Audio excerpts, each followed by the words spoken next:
একটা হলো ওয়াজ আর একটা হলো আওয়াজ। আমরা ওয়াজ শুনতে আসছি, আওয়াজ শুনতে আসি নাই। এই জন্য ওয়াজ শুনতে হলে খুব ঠান্ডা মাথায় ওয়াজ শুনতে হবে।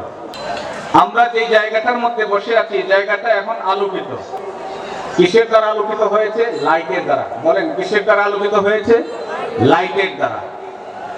দিনের বেলায় লাইটের প্রয়োজন হয় না, দিনের বেলা টর্চ লাইটের প্রয়োজন হয় না, বাতির প্রয়োজন হয় না। রব্বুল আলামিন ক্ষুদ্রটি বাতি দিয়েছেন, সেটার নাম হলো সূর্য। রাতের বেলায় আমরা এই অন্ধকারকে আলোকিত করার জন্য লাইটের ব্যবস্থা নেই। টর্চ লাইট নিয়ে আজকে যারা মাহফিলে আসছি, আমরা টর্চ লাইট নিয়ে আসছি, আসি নাই? অনেকে টর্চ লাইট নিয়ে আসছি। কেন? আল্লাহর দেওয়া চোখের পাওয়ার সেই টর্চ লাইট না ধরা পর্যন্ত দেখা যায় না। ঠিক আমি যে হাদিস তেলাওয়াত করেছি, এই উম্মতের সর্বশ্রেষ্ঠ একজন উম্মত রাসূল করিম সাল্লাল্লাহু আলাইহি ওয়াসাল্লামের সমস্ত সাহাবায়ে কেরামের মধ্যে সবচেয়ে দামি সাহাবা, রাসূল করিম সাল্লাল্লাহু আলাইহি ওয়াসাল্লামের সবচেয়ে যত বন্ধু আছেন, সমস্ত বন্ধুর মধ্যে সবচেয়ে কলিজার বন্ধু, দুনিয়া থেকে জান্নাতের সার্টিফিকেট তিনি পেয়েছেন। যারা পেয়েছেন তাদের মধ্যে সর্বপ্রথম যার নাম হযরত আবু বকর সিদ্দিক রাদিয়াল্লাহু তাআলা আনহুর একটি হাদিস আপনাদের মাঝে তেলাওয়াত করেছি। মুসলমান ভাইরা, আমার কথাগুলো খুব দিল দিয়ে বুঝবেন। সিদ্দিক আকবর রাদিয়াল্লাহু তাআলা আনহু বলেন, আয-যুলুমাতু খামস ওয়াস-সুরুজু লাহা খামস।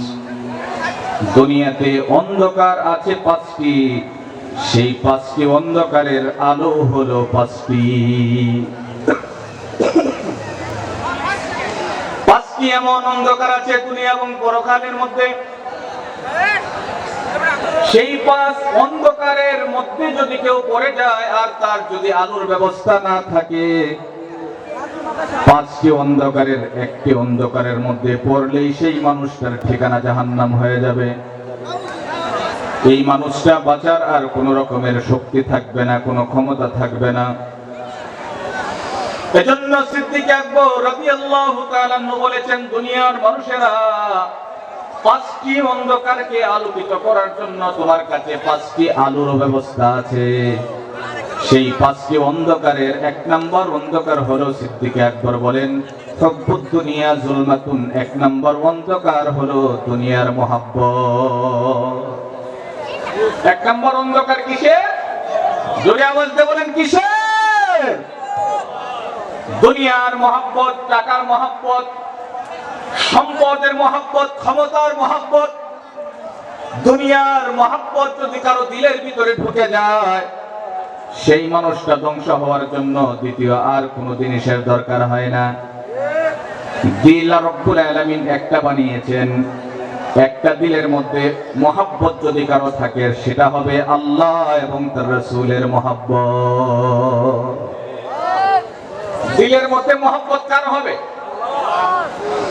আল্লাহ এবং তার রাসূলের মহব্বত যদি দিলের মধ্যে না থাকে, দুনিয়ার মহব্বত যদি দিলের ভিতরে থাকে, দুনিয়ার মহব্বত যদি আলেমের ভিতরেও থাকে, দুনিয়ার মহব্বত যদি মুফতি সাহেবের ভিতরেও থাকে, দুনিয়ার মহব্বত যত বড় আল্লাহওয়ালার দাবি করুক, তার ভিতরে যতই দুনিয়ার মহব্বত থাকুক, সেই মানুষটা অন্ধকারের ভিতরে আছে, তার কাছে আলো নাই। তার কাছে কি নাই? আলো নাই। বুঝতে হবে, আমরা অন্ধকারের পেছনে দৌড়াইতেছি, আলোর পেছনে দৌড়াই না। আমরা দৌড়াই হলো অন্ধকারের পেছনে। যাদের ভিতরে দুনিয়ার মহব্বত আছে, এদের পিছনে আমরা দৌড়াই।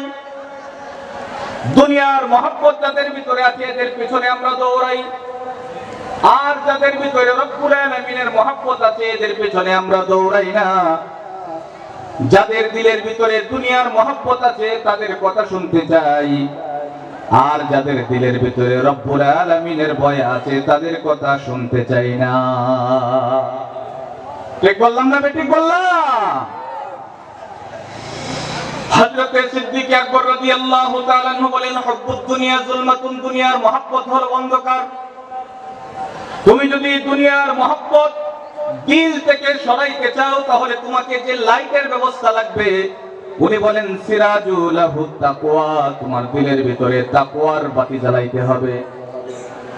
তোমার দিলের ভিতরে যদি তুমি তাকওয়ার মহব্বত ঢেলা দাও, তাকওয়ার বাতি যদি দিলের মধ্যে তুমি ফিট করো, অটোমেটিক দুনিয়ার মহব্বত দিল থেকে বিদায় নেবে। এখন তাকওয়া কি জিনিস? তাকওয়া হলো দুই জিনিসের নাম। তাকওয়া দুই জিনিসের নাম। একটা হলো আল্লাহর মহব্বত, আরেকটা হলো আল্লাহর ভয়। বলেন, এক নাম্বার কি বললাম? আল্লাহর মহব্বত। দুই নাম্বার আল্লাহর ভয়। এক নাম্বার হলো দুনিয়ার মহব্বত, এক নাম্বার হলো আল্লাহর, বলেন, আল্লাহর মহব্বত, আর দুই নাম্বার হলো আল্লাহর ভয়। দুই জিনিসের নাম হলো তাকওয়া। তাকওয়ার ওয়ান সাইড হলো আল্লাহর মহব্বত, আর তাকওয়ার দ্বিতীয় সাইড হলো আল্লাহর ভয়। আল্লাহর মহব্বত আর আল্লাহর ভয়, আল্লাহর মহব্বত আল্লাহর ভয়, দুই জিনিসের নাম হলো তাকওয়া। রব্বুল আলামিনের ভয় দিলের ভিতরে থাকবে, এর অর্থ কি? আপনার দিলের মধ্যে আল্লাহ রব্বুল আলামিনের ভয় আছে কিভাবে বুঝবেন? আপনি যখন কোনো গুনাহের কাজে লিপ্ত হবেন না, বুঝতে হবে যে আপনার দিলের ভিতরে আল্লাহ তাআলার ভয় আছে।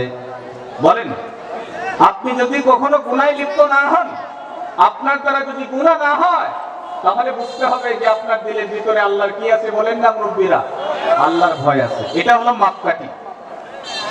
আর যদি আপনার মাধ্যমে গুনাহ হয়ে যায়, আপনি যদি টিভির সামনে বসে থাকেন, আপনি যদি বিভিন্ন রকমের গুনাহে লিপ্ত হন, বুঝতে হবে আপনার দিলের ভিতর থেকে যে জিনিসটা চলে গেছে মহামূল্যবান, তার নাম হলো আল্লাহর ভয়।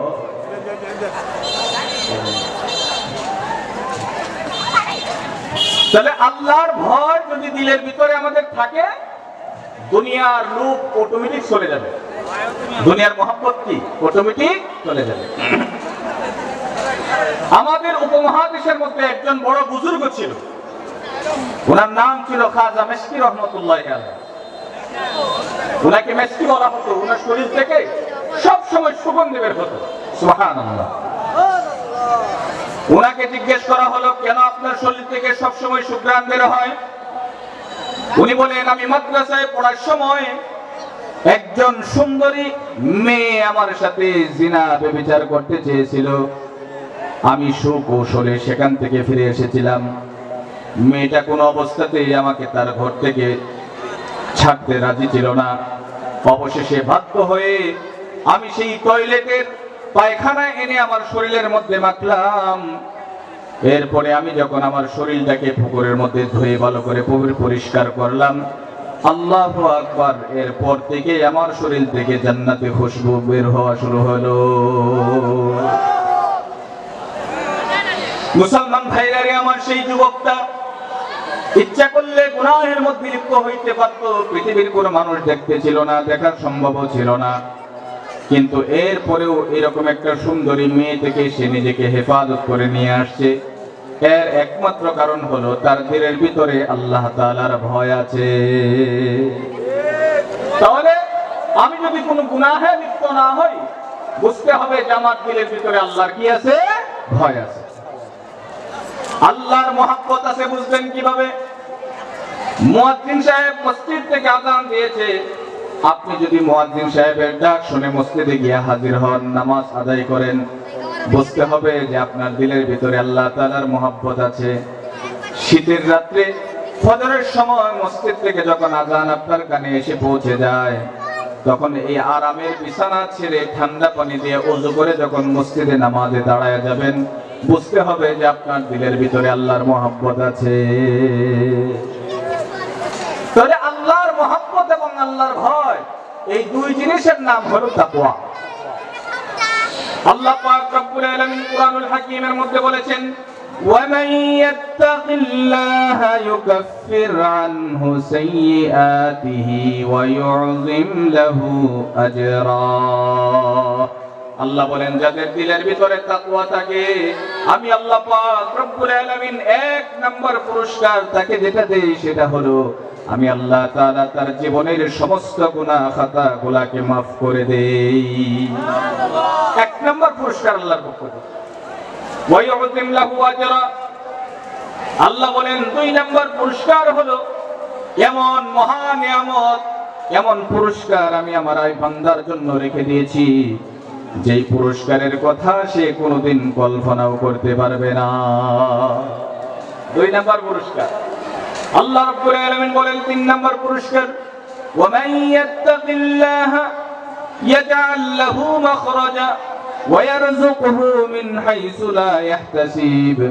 আল্লাহ বলেন 3 নম্বর পুরস্কার হলো আমার এই বান্দা দুনিয়া এবং পরকালের যতগুলা বিপদের ঘাটি আছে, আমি আল্লাহ তাআলা তার দিলের ভিতরে তাকওয়া থাকার কারণে, আমি আল্লাহর মহব্বত আর ভয় থাকার কারণে দুনিয়া এবং পরকালের সমস্ত বিপদের ঘাটি থেকে আমি আল্লাহ তাআলা উদ্ধার করে দেব। সুবহানাল্লাহ, জোরে বলেন মিয়া সুবহানাল্লাহ। আর 4 নম্বর পুরস্কার হলো আমি আল্লাহ তাআলা এমন জায়গা থেকে তার রিজিকের ব্যবস্থা করব সে কখনো কল্পনাও করতে পারবে না।